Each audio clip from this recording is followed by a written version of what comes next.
Hello. So ಇವತ್ತಿನ topic ಸ್ವಲ್ಪ different ಆಗಿದೆ. ಸೊ ಮಾರ್ಕೆಟಲ್ಲಿ ಸುಮಾರು ಜನ ಈಗ ರೀಫರ್ಬಿಶ್ಡ್ ಮೊಬೈಲ್ಸ್ ತಗೋತಿದ್ದಾರೆ. ಆಮೇಲೆ ಅದನ್ನು ಮಾರೋ ವೆಬ್ಸೈಟ್ಗಳು ತುಂಬ ಜಾಸ್ತಿ ಇದ್ದಾವೆ. ಸೊ ನೀವೇನಾದರೂ ರೀಫರ್ಬಿಶ್ಡ್ ಮೊಬೈಲ್ಸ್ ತಗೊಳ್ಳೋ ಪ್ಲ್ಯಾನಲ್ಲಿದ್ದರೆ ಸೊ ಈ ವಿಡಿಯೋದಲ್ಲಿ ಅದ್ರ ಬಗ್ಗೆ ಸ್ವಲ್ಪ ಮಾತಾಡೋಣ. ಮೇನ್ಲಿ ಏನಿರುತ್ತೆ ಅಂದರೆ ರೀಫರ್ಬಿಶ್ಡ್ ಮೊಬೈಲ್ಸ್ ತಗೋಬೇಕಾದ್ರೆ ಏನೇನು ಕಂಡೀಷನ್ ಚೆಕ್ ಮಾಡಬೇಕು, ರೀಫರ್ಬಿಶ್ಡ್ ಮೊಬೈಲ್ಸ್ ಎಲ್ಲಿಂದ ತಗೋಬೋದು, ಯಾವ ವೆಬ್ಸೈಟ್ಸ್ ಸ್ಪೆಸಿಫಿಕಲಿ, ಅಥವಾ ತಗೊಂಡ್ರೆ ಏನೇನು ಪ್ರಾಬ್ಲಮ್ ಬರ್ಬೋದು ಅದನ್ನು ಸ್ವಲ್ಪ ಈಗ ಡಿಸ್ಕಸ್ ಮಾಡೋಣ. So let's start the video. So ಸುಮಾರು ಜನರಲ್ಲಿ ತಲೆಯಲ್ಲಿ ಬರುತ್ತೆ, ನಾವು ರೀಫರ್ಬಿಶ್ಡ್ ಡಿವೈಸಸ್ ಯಾಕೆ ತಗೋಬೇಕು. ಸೊ ಸುಮಾರು ಜನರ ಹತ್ರ ಬಜೆಟ್ ಇರಲ್ಲ ಫುಲ್ ಫ್ಲೆಜ್ಡ್ ಫ್ಲ್ಯಾಗ್ಶಿಪ್ ಡಿವೈಸ್ ತೊಗೊಳಕ್ಕೆ. ಫಾರ್ ಎಕ್ಸಾಂಪಲ್, ನಾನೀಗ OnePlus 13 ತೊಗೋಬೇಕು ಅಂತ ನನ್ನ ತಲೆಯಲ್ಲಿ ಪ್ಲ್ಯಾನ್ ಇರುತ್ತೆ. ತೊಗೋಬೇಕಂದ್ರೆ ಮಿನಿಮಮ್ 70,000 ಹಾಕ್ಬೇಕು ಅದಕ್ಕೆ. ಓಕೆ, ಸೊ ಎಲ್ಲರ ಹತ್ರನೂ ಆ ಬಜೆಟ್ ಇರಲ್ಲ. ಆದರೆ ಎಲ್ಲರ ಮನಸ್ಸಲ್ಲೂ ಒಂದು ಸರ್ತಿ ಇರುತ್ತೆ, ನಾನು ಒಂದು ಸ್ವಲ್ಪ ತುಂಬ ಹೈ ಎಂಡ್ ಮೊಬೈಲ್ ಯೂಸ್ ಮಾಡಬೇಕು ಅಂತ. ಸೊ ಅಂಥ ಟೈಮಲ್ಲಿ ರೀಫರ್ಬಿಶ್ಡ್ ಡಿವೈಸಸ್ ಒಂದು ಒಳ್ಳೆಯ ಆಪ್ಷನ್. ಸೊ ಫಸ್ಟ್ ತಿಳ್ಕೊಳ್ಳೋಣ, ರೀಫರ್ಬಿಶ್ಡ್ ಡಿವೈಸಸ್ ಅಂದರೆ ಏನು. ಸೊ ರೀಫರ್ಬಿಶ್ಡಲ್ಲೂ 2 ಟೈಪ್ ಇರುತ್ತೆ. ಒಂದು, ಫಾರ್ ಎಕ್ಸಾಂಪಲ್, ನೀವು ಬ್ರ್ಯಾಂಡ್ ನ್ಯೂ ಮೊಬೈಲ್ ತೊಗೊಂಡ್ಬರ್ತೀರಾ, ತೊಗೊಂಡು ಬಂದಾಗ ಅದರಲ್ಲಿ ಮ್ಯಾನುಫ್ಯಾಕ್ಚರಿಂಗ್ ಡಿಫೆಕ್ಟ್ ಇರುತ್ತೆ. ಏನೋ ಸ್ಕ್ರೀನ್ ಮೇಲೆ ಏನೋ ಡೆಡ್ ಪಿಕ್ಸಲ್ ಇರ್ಬೋದು, ಅಥವಾ ನಿಮ್ಮದು ಮೈಕ್ ಏನೋ ವರ್ಕ್ ಆಗ್ತಿಲ್ಲ, ಅಥವಾ ಸ್ಪೀಕರ್ ಏನೋ ವರ್ಕ್ ಆಗ್ತಿಲ್ಲ. ಸೊ ಅಂಥ ಡಿವೈಸಸ್ ಏನಾಗ್ತವೆ, ಅದು ರಿಟರ್ನ್ ಆಗ್ತವೆ. ರಿಟರ್ನ್ ಆದಮೇಲೆ ಅದನ್ನು ಫಿಕ್ಸ್ ಮಾಡಿ ಅದನ್ನು ರೀಫರ್ಬಿಶ್ಡ್ ಡಿವೈಸಸ್ ಅಂತ ಸೇಲ್ ಮಾಡ್ತಾರೆ. ಇಂಥವು ಮೋಸ್ಟ್ಲಿ ಬ್ರ್ಯಾಂಡ್ ನ್ಯೂ ಡಿವೈಸಸ್ ಇರ್ತವೆ. ಇವು ನಿಮ್ಗೆ ಡಿಸ್ಕೌಂಟೆಡ್ ಪ್ರೈಸಲ್ಲಿ ಸಿಗ್ತವೆ ನಾರ್ಮಲಿ. ಇದು ಒನ್ ಟೈಪ್ ಆಫ್ ಡಿವೈಸಸ್ಸು. ಇನ್ನೊಂದು ಟೈಪ್ ಆಫ್ ಡಿವೈಸಸ್ ಇರ್ತವೆ ಸೆಕೆಂಡ್ ಹ್ಯಾಂಡ್. ಬೇಸಿಕಲಿ ಈಗ ಯಾರು ಒಂದು ಮೊಬೈಲ್ ತೊಗೊಂಡ್ರು, ಯಾವುದೋ ಒಂದು ತೊಗೊಂಡ್ರು, ಒಂದು 2 ವರ್ಷ ಯೂಸ್ ಮಾಡಿದ್ರು, ಅದನ್ನ ಅವ್ರಿಗೆ ಅದು ಬೇಜಾರಾಯಿತು. ಅದನ್ನೇನು ಮಾಡಿದರು, ಫ್ಲಿಪ್ಕಾರ್ಟಲ್ಲೂ ಕ್ಯಾಶಿಫೈಯಲ್ಲೂ ಎಕ್ಸ್ಚೇಂಜ್ ಮಾಡಿದರು ಹೊಸ ಮೊಬೈಲ್ಗೆ. ಕ್ಯಾಶಿಫೈಲ್ ದುಡ್ಡು ಕೊಡ್ತಾರೆ. ಫ್ಲಿಪ್ಕಾರ್ಟಲ್ಲಿ ನಿಮ್ಗೆ ಗೊತ್ತಿದೆ, ನೀವು ಹೊಸ ಮೊಬೈಲ್ ತೊಗೋಬೇಕಾದ್ರೆ ನಿಮ್ದು ಹಳೆ ಮೊಬೈಲ್ನ ಎಕ್ಸ್ಚೇಂಜ್ ಮಾಡ್ಬೋದು. ಸೊ ಆ ಎಕ್ಸ್ಚೇಂಜ್ ಮಾಡಿರೋ ಮೊಬೈಲು ಕಂಡೀಷನ್ ಮೇಲೆ ತೊಗೋತಾರೆ. ಸೊ ಬೇಸಿಕಲಿ ಅದನ್ನು ಥರ್ಡ್ ಪಾರ್ಟಿ ವೆಂಡರ್ಸ್ ಹತ್ರ ಕಳಿಸ್ತಾರೆ. ಥರ್ಡ್ ಪಾರ್ಟಿ ವೆಂಡರ್ಸ್ ಅದನ್ನು ರಿಪೇರ್ ಮಾಡಿ, ಅದೇನಾದರೂ ಇಶ್ಯೂ ಇದ್ದರೆ ಚೆಕ್ ಮಾಡ್ತಾರೆ. ಚೆಕ್ ಮಾಡಿ ಫಿಕ್ಸ್ ಮಾಡಿ ಅದನ್ನು ರೀಫರ್ಬಿಶ್ಡ್ ಡಿವೈಸ್ ಅಂತಲೂ ಸೇಲ್ ಮಾಡ್ತಾರೆ. ಸೊ ಅದರಲ್ಲೂ ಬೇಸಿಕಲಿ ಕೆಲವೊಂದು ಸರ್ತಿ ಮೊಬೈಲ್ಸ್ ತುಂಬ ಜನ ತುಂಬ ಚೆನ್ನಾಗಿ ಯೂಸ್ ಮಾಡಿರ್ತಾರೆ. ಸೊ ಅಂಥ ಟೈಮಲ್ಲಿ ಒಳ್ಳೆ ಕಂಡೀಷನಲ್ಲಿರೋ ಡಿವೈಸಸ್ಸು ಸಿಗ್ತವೆ. ಸೊ ಇದು basic idea of refurbished devices.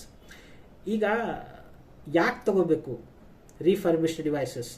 Basically idea ಏನಂದರೆ, ಸಮ್ ಟೈಮ್ಸ್ ನಮ್ಮ ಹತ್ರ ಬಜೆಟ್ ಇರಲ್ಲ. ಆಗಲೇ ಹೇಳ್ದಂಗೆ OnePlus 70,000 device.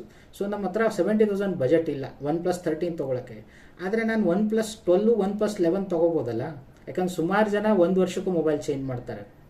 So for example, ಈಗ OnePlus 12 ನಾನು ರೀಫರ್ಬಿಶ್ಡ್ ತೊಗೊಳಕ್ಕೆ ಹೋದರೆ ನನಗೆ ಪ್ರೈಸ್ ಅರೌಂಡ್ ಎಷ್ಟು ಸಿಗುತ್ತೆ, 41,000 ಅರೌಂಡ್ ಸಿಗುತ್ತೆ. 40 to 44 ಅರೌಂಡ್ ಸಿಗ್ತಾ ಇದೆ ಕರೆಂಟ್ಲಿ, ನೀವು ಚೆಕ್ ಮಾಡಿ ಮಾರ್ಕೆಟ್ ರೇಟಲ್ಲಿ. ಸೊ ಅದೊಂದು ಅರ್ಧಕ್ಕರ್ಧ ಪ್ರೈಸ್ ಕಮ್ಮಿ ಆಯಿತು. ಸೊ ಸುಮಾರು ಜನ ಯಾರಿಗೆ ಒಳ್ಳೆ ಕ್ಯಾಮ್ರಾ ಬೇಕಾಗಿದೆ, OnePlus 12 ಹತ್ರ ತುಂಬ ಒಳ್ಳೆ ಕ್ಯಾಮ್ರಾ ಇದೆ, ಹೋದ ವರ್ಷ ಫ್ಲ್ಯಾಗ್ಶಿಪ್ ಡಿವೈಸ್ ಅದು. ಸೊ ನೀವು ಕಂಪೇರ್ ಟು OnePlus 13 ಅದಕ್ಕೆ ಸ್ವಲ್ಪ ಕ್ಯಾಮ್ರಾ ಮತ್ತು ಪ್ರೊಸೆಸರ್ ಪರ್ಫಾರ್ಮೆನ್ಸ್ ಕಮ್ಮಿ ಇರ್ಬೋದು. ಆದರೆ ಒಬ್ರು ಬಜೆಟ್ ಡಿವೈಸ್ ನೋಡೋರಿಗೆ that is a very good device. ಹಾಗೆ ಸಿಮಿಲರ್ಲಿ ನನ್ನ 40,000 ನನ್ನ ಹತ್ರ ಇಲ್ಲ. ಸೊ ನಾನು OnePlus 11ಗೆ ಹೋಗ್ಬೋದು. OnePlus 11ಗೆ ಅರೌಂಡ್ 25,000 to 30,000 ಸಿಗುತ್ತೆ. ಸೊ OnePlus 13 ಕಂಪೇರ್ ಮಾಡಿದರೆ ಆಲ್ಮೋಸ್ಟ್ ಲೆಸ್ ದೆನ್ ಹಾಫ್ ಅಲ್ಲಿ ನನಗೆ ಒಂದು ಒಳ್ಳೆ ಡಿವೈಸ್ ಸಿಗ್ತಿದೆ. ಸೊ ಅದರಲ್ಲಿ ಒಂದು ಸ್ನ್ಯಾಪ್ಡ್ರ್ಯಾಗನ್ 8 Gen 1 ಆ ಟೈಪ್ ಪ್ರೊಸೆಸರ್ ಸಿಗ್ತಿದೆ, ಪ್ಲಸ್ ಒಳ್ಳೆ ಕ್ಯಾಮ್ರಾ ಸಿಗ್ತಿದೆ. ಆ ಟೈಮಲ್ಲಿ 2x zoom, plus 50 megapixel primary camera with OIS, 48 megapixel ultra wide. ಇದೆಲ್ಲ ನಿಮಗೆ 25,000 to 30,000 ಸಿಗ್ತಿದೆ. ಈ ಟೈಮಲ್ಲಿ ಯಾವ ಬ್ರ್ಯಾಂಡ್ ನ್ಯೂ ಮೊಬೈಲು 25,000 to 30,000 ಈ ಲೆವೆಲ್ ಸ್ಪೆಕ್ಸ್ ಕೊಡಲ್ಲ. ಸೊ ಯಾರಿಗಾದರೂ ಫ್ಲ್ಯಾಗ್ಶಿಪ್ ಎಕ್ಸ್ಪೀರಿಯನ್ಸ್ ಮಾಡಬೇಕು, ಫ್ಲ್ಯಾಗ್ಶಿಪ್ ಡಿವೈಸಸ್ ಹೆಂಗೆ ವರ್ಕ್ ಆಗ್ತಾವ ಅಂತ ಎಕ್ಸ್ಪೀರಿಯನ್ಸ್ ಮಾಡಬೇಕು ಅಂತಿದ್ರೆ, ಅಂಥ ಟೈಮಲ್ಲಿ you can try refurbished devices. ನೀವು ಬೇಸಿಕಲಿ ಇದನ್ನು ಸೆಕೆಂಡ್ ಹ್ಯಾಂಡ್ ಡಿವೈಸ್ ಅಂತಲೂ ಕರಿಬೋದು, ಆಯಿತಾ. ಸೊ ಬೇಸಿಕಲಿ ಇದು ಮೇನ್ ರೀಸನ್ನು ನಿಮ್ಮ ಮೊಬೈಲ್ ಯಾಕೆ ತೊಗೋಬೋದು ಅಂತ. ನಿಮ್ಮ ಹತ್ರ ಬಜೆಟ್ ಕಮ್ಮಿ ಇದ್ದರೆ ಯು ಕ್ಯಾನ್ ಟ್ರೈ. ಸಿಮಿಲರ್ಲಿ ಐಫೋನಲ್ಲಿ ಅಂತೂ ಗೊತ್ತೇ ಇದೆ, iPhone 13 ಆಲ್ಮೋಸ್ಟ್ 4 ವರ್ಷ ಹಿಂದೆ ಲಾಂಚ್ ಮಾಡಿದ ಡಿವೈಸು. ಈಗಲೂ ಅದನ್ನು 40,000ಕ್ಕೆ ಮಾರ್ತಿದ್ದಾರೆ. ಓಕೆ, ನೀವು ಸೆಕೆಂಡ್ ಹ್ಯಾಂಡ್ ಮಾರ್ಕೆಟಲ್ಲಿ ಹೋದರೆ 25,000 to 30,000 ಒಳಗೆ ಈಸಿಯಾಗಿ ನಿಮ್ಗೆ iPhone 13 ಸಿಗುತ್ತೆ. 14 ಅರೌಂಡ್ 35 ರೇಂಜಲ್ಲಿ ಸಿಗುತ್ತೆ. ನೀವು 15ಗೆ ಹೋದರೆ ಅರೌಂಡ್ 45 ರೇಂಜಲ್ಲಿ ಸಿಗುತ್ತೆ. ಹೊಸದೇ 55ಕ್ಕೆ ಮಾರ್ತಿದ್ದಾರೆ, ಅಥವಾ 40 to 45 ನೀವು ರೀಫರ್ಬಿಶ್ ಸಿಗುತ್ತೆ. ಸೊ ಇಂಥ ಟೈಮಲ್ಲಿ ನಿಮ್ಮ ಫ್ಲಾಗ್ಶಿಪ್ ಡಿವೈಸಸ್ ಬೇಕು, ಅದು ಕಮ್ಮಿ ದುಡ್ಡಲ್ಲಿ, ಅಂದರೆ refurbish devices are very good option. Specifically ನೀವು ಕ್ಯಾಮ್ರಾ ನೋಡ್ತಿದ್ರೆ, ಓಕೆ, ಇಷ್ಟು ಕಮ್ಮಿ ದುಡ್ಡಲ್ಲಿ ನಿಮ್ಗೆ ಒಳ್ಳೆ ಕ್ಯಾಮ್ರಾ ಬೇಕಂತ ಕನ್ಸಿಡರ್ ನಿಮ್ಮ ತಲೆಯಲ್ಲಿ ಏನಾದರೂ ಇದ್ದರೆ, ಬಜೆಟ್ ಕಮ್ಮಿ ಇದ್ದರೆ, ಅಂಥ ಟೈಮಲ್ಲಿ ನೀವು ರೀಫರ್ಬಿಶ್ ಡಿವೈಸ್ನ ಕನ್ಸಿಡರ್ ಮಾಡಬಹುದು.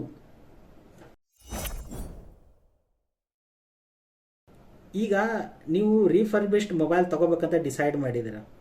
ಸೊ ಈಗ ಏನೇನು ಕಂಡೀಷನ್ ಚೆಕ್ ಮಾಡಬೇಕು ತೊಗೋಬೇಕಾದ್ರೆ, refurbished device ತೊಗೋಬೇಕಾದ್ರೆ?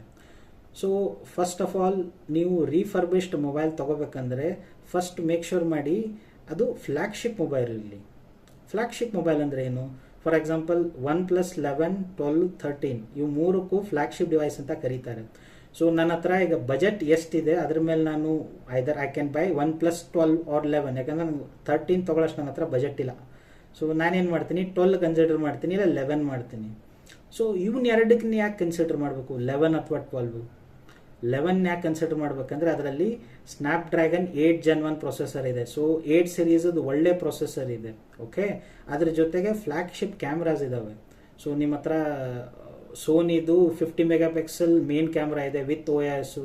Secondly 48 megapixel ultra wide ಇದೆ, ಪ್ಲಸ್ 2x ಆಪ್ಟಿಕಲ್ ಝೂಮ್ ಇದೆ. ಸೊ ಇಂಥ ಸ್ಪೆಕ್ಸು ನಿಮಗೆ ಅರೌಂಡ್ 25 to 30 ರೇಂಜಲ್ಲಿ ಸಿಗ್ತವೆ ಫಾರ್ ರೀಫರ್ಬಿಶ್ಡ್ ಡಿವೈಸ್. ಸೊ ನಾನು ಫ್ಲ್ಯಾಗ್ಶಿಪ್ ಡಿವೈಸ್ ಕನ್ಸಿಡರ್ ಮಾಡ್ತೀನಿ, ಫಸ್ಟ್ ಪಾಯಿಂಟ್. ಸೆಕೆಂಡ್, ಫ್ಲ್ಯಾಗ್ಶಿಪ್ ಡಿವೈಸೇ ಯಾಕೆ ಬೇಕು? ನಾರ್ಮಲ್ ಡಿವೈಸ್ ಮಿಡ್ ರೇಂಜು ತೊಗೋಬೋದಲ್ಲ, ಅವಾಗ ಬರುತ್ತೆ ಎರಡನೇ ಪಾಯಿಂಟು, ಸಾಫ್ಟ್ವೇರ್ ಅಪ್ಡೇಟ್ಸು. ಫ್ಲ್ಯಾಗ್ಶಿಪ್ ಡಿವೈಸಸ್ಗೆ ಸಾಫ್ಟ್ವೇರ್ ಅಪ್ಡೇಟು ಸ್ವಲ್ಪ ಲಾಂಗ್ ಇರುತ್ತೆ. ಫಾರ್ ಎಕ್ಸಾಂಪಲ್ OnePlus 11ಗೆ ಅವರು 4 years ಮಾಡಿದ್ರು, ಈಗ 2 ವರ್ಷ ಹಳೆಯದಿದ್ರು, ಇನ್ನೂ 2 ವರ್ಷ ಅಪ್ಡೇಟ್ ಸಿಗುತ್ತೆ. 2 ವರ್ಷ OS ಅಪ್ಡೇಟ್ಸು, ಇನ್ನೂ ಒಂದು ಎಕ್ಸ್ಟ್ರಾ ಸೆಕ್ಯೂರಿಟಿ ಅಪ್ಡೇಟ್ಸು. ಸೊ ಇನ್ನೂ 3 ವರ್ಷ ಇರುತ್ತೆ, ಓಕೆ. ಆ್ಯಂಡ್ ಸೆಕೆಂಡ್ಲಿ ಈ ಸಾಫ್ಟ್ವೇರ್ ಅಪ್ಡೇಟಿಂದ ಏನಾಗುತ್ತೆ, ನಿಮ್ಮ ಮೊಬೈಲ್ ಸ್ವಲ್ಪ ಇನ್ನೂ 2 ವರ್ಷ ನೀಟಾಗಿ ಯೂಸ್ ಮಾಡ್ಬೋದು. ಅದು ಮೇನ್ ಪಾಯಿಂಟು, ಇದು ಎರಡನೇ ಮೇನ್ ಪಾಯಿಂಟು. ಥರ್ಡ್, ನಾನು 2 ವರ್ಷಕ್ಕಿಂತ ಹಳೆ ಮೊಬೈಲ್ಸ್ನ ರೆಕಮೆಂಡ್ ಮಾಡಲ್ಲ. ರೀಸನ್ನು, ಬ್ಯಾಟ್ರಿ ಡಿಗ್ರೇಡ್ ಆಗಿರುತ್ತೆ, ಪ್ಲಸ್ ಜನ ಅದನ್ನು ರಫ್ ಆಗೂ ಯೂಸ್ ಮಾಡಿರ್ಬೋದು. ಸೊ 2 ವರ್ಷ ಅಂತ ಒಳಗದ US ನಾರ್ಮಲಿ ಓಕೆ ಕಂಡೀಷನ್ ಇರ್ತವೆ, ತೊಗೋಬೋದು. ಸೊ ಫಿಸಿಕಲ್ ಹಾರ್ಡ್ವೇರ್ ಇರ್ಬೋದು, ನಿಮ್ಮದು ಒಳಗಿಂದ ಎಲ್ಲ ಮದರ್ ಬೋರ್ಡ್ ಇರ್ಬೋದು ಎಲ್ಲ, ಯಾಕಂದರೆ ತುಂಬ ಕಂಡೀಷನ್ಸ್ ಮ್ಯಾಟ್ರ್ ಆಗ್ತವೆ. ಸೊ ಅದಕ್ಕೋಸ್ಕರ ಅಪ್ ಟು 2 years ತೊಗೊಳ್ಳಿ, ದ್ಯಾಟ್ ಈಸ್ ಬೆಟರ್. ನಿಮಗೆ ಫಾರ್ ಎಕ್ಸಾಂಪಲ್ iPhone 16 ಇದೆ ತಾನೆ, ಹಾಗೆ ಐಫೋನಲ್ಲೂ 15, 14 ಕನ್ಸಿಡರ್ ಮಾಡಿ, okay. 13 ತೊಗೋಬೇಡಿ, 13 is waste of money. 15, 14 consider ಮಾಡಿ ಐಫೋನಲ್ಲಿ ತೊಗೊಳ್ಳೋದಾದರೆ.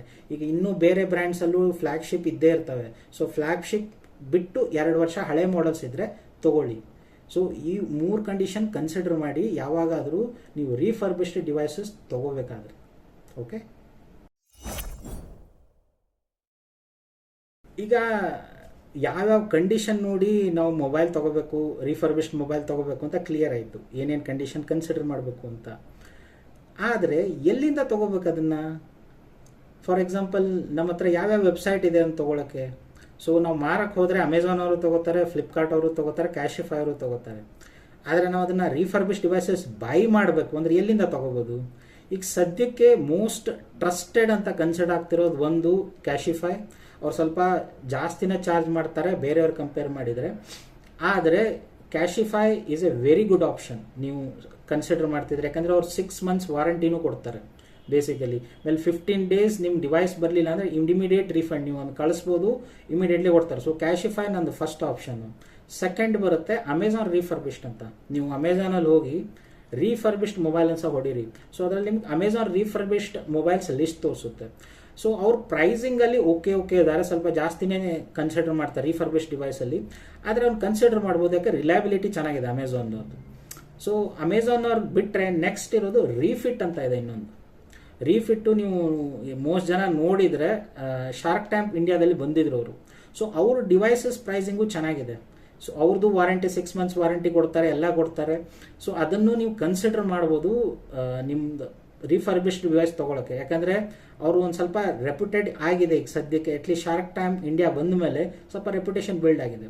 ಆದರೆ ನನಗೆ ಕೇಳಿದರೆ ನಾನೇನಾದರೂ ರೀಫರ್ಬಿಶ್ಡ್ ಮೊಬೈಲ್ ತೊಗೋತೀನಿ, ನಾನು ಎಲ್ಲಿಂದ ತೊಗೋತೀನಿ? ನಾನು ಕ್ಯಾಶಿಫೈಯಿಂದ ತೊಗೋತೀನಿ. ಯಾಕಂದರೆ ಅವ್ರು ಸ್ವಲ್ಪ ರಿಲಯಬಿಲಿಟಿ ಚೆನ್ನಾಗಿದೆ, ಅವ್ರ ಮಾರ್ಕೆಟಲ್ಲಿ they are the top at this point. So ಈ ಪಾಯಿಂಟ್ಸ್ನ ಕನ್ಸಿಡರ್ ಮಾಡಿ, ಈ ಬೇಸಿಕ್ ವೆಬ್ಸೈಟ್ಸ್ನ ಕನ್ಸಿಡರ್ ಮಾಡಿ. ನಿಮ್ಮ ಬೇರೆ ವೆಬ್ಸೈಟಿಂದ ತೊಗೊಳ್ಳಿ, ಆದರೆ ಒಂದು ಸ್ವಲ್ಪ ರಿಸರ್ಚ್ ಮಾಡಿ ಅಷ್ಟೇ. ನಾನು ಯಾವುದೋ ಮೊಬೈಲ್ ಅಂಗಡಿಲಿ ಹೋಗಿ ಸೆಕೆಂಡ್ ಹ್ಯಾಂಡ್ ಮಾರ್ತಿದ್ದಾರೆ ಅಂದರೆ ನಾನು ತೊಗೊಳ್ಳಲ್ಲ. ರೀಸನ್ ಅದಕ್ಕೂ ಇದೆ. ಫಸ್ಟ್ ಆಫ್ ಆಲ್ ಅವ್ರು ಏನು ಗ್ಯಾರಂಟಿ ಕೊಡ್ತಾರೆ, ಬಿಲ್ ಕೊಡ್ತಾರೆ, ಅದೆಲ್ಲ ಮ್ಯಾಟ್ರ್ ಆಗುತ್ತೆ. ಟ್ರಸ್ಟ್ ಒಂದು ಸ್ವಲ್ಪ ನೋಡಬೇಕಾಗತ್ತೆ. ಸೊ ನಾನು ಲೋಕಲ್ ಶಾಪಲ್ಲಿ ಹೋಗಿ ಏನಾದರೂ ಬೈ ಮಾಡಿದರೆ, ನಿಮ್ಗೇನಾದರೂ ಬಿಲ್ ಕೊಡ್ತಿದ್ರೆ, ಪ್ರಾಪರ್ ಬಾಕ್ಸು ಎಲ್ಲ ಕೊಡ್ತಿದ್ರೆ, ಒರಿಜಿನಲ್ ಕೊಡ್ತಿದ್ರೆ ಅಲ್ಲಿಂದನೂ ಕನ್ಸಿಡರ್ ಮಾಡ್ಬೋದು. ಆದರೆ ಅಲ್ಲೂ ವಾರಂಟಿ 6 months ಅಟ್ಲೀಸ್ಟ್ ಕೊಡಬೇಕು, ಅಂಥ ಕಡೆ ಬೈ ಮಾಡಿ, ಆಯಿತಾ. ಲೋಕಲಲ್ಲಿ ತೊಗೊಳ್ಳಿ, ಅದ್ರಲ್ಲಿ ಏನು ಪ್ರಾಬ್ಲಮ್ ಇಲ್ಲ. ಸ್ವಲ್ಪ ಬ್ಯಾಕ್ಗ್ರೌಂಡ್ ಚೆಕ್ ಮಾಡಿ ತೊಗೊಳ್ಳಿ ಅಷ್ಟೇ, ಮತ್ತೇನಿಲ್ಲ. ಸೊ ಇದು ಓವರ್ ಆಲ್ ಹಿಸ್ಟ್ರಿ. ನೀವು ರೀಫರ್ಬಿಶ್ಡ್ ಮೊಬೈಲ್ ತೊಗೊಳ್ಳೋದಿದ್ರೆ ಈ ಎಲ್ಲ ಕಂಡೀಷನ್ಸ್ ಮಾಡಿ ತೊಗೊಳ್ಳಿ, ಆಯಿತಾ. ಆ್ಯಂಡ್ ಸೆಕೆಂಡ್ರಿ, ನೀವೆಲ್ಲಾದರೂ ರೀಫರ್ಬಿಶ್ಡ್ ಡಿವೈಸಸ್ ತೊಗೊಂಡಿದ್ರೆ ನಿಮ್ಮ ಎಕ್ಸ್ಪೀರಿಯನ್ಸ್ನು ಶೇರ್ ಮಾಡಿ ನಮ್ಮ ಜೊತೆ. Okay, thank you.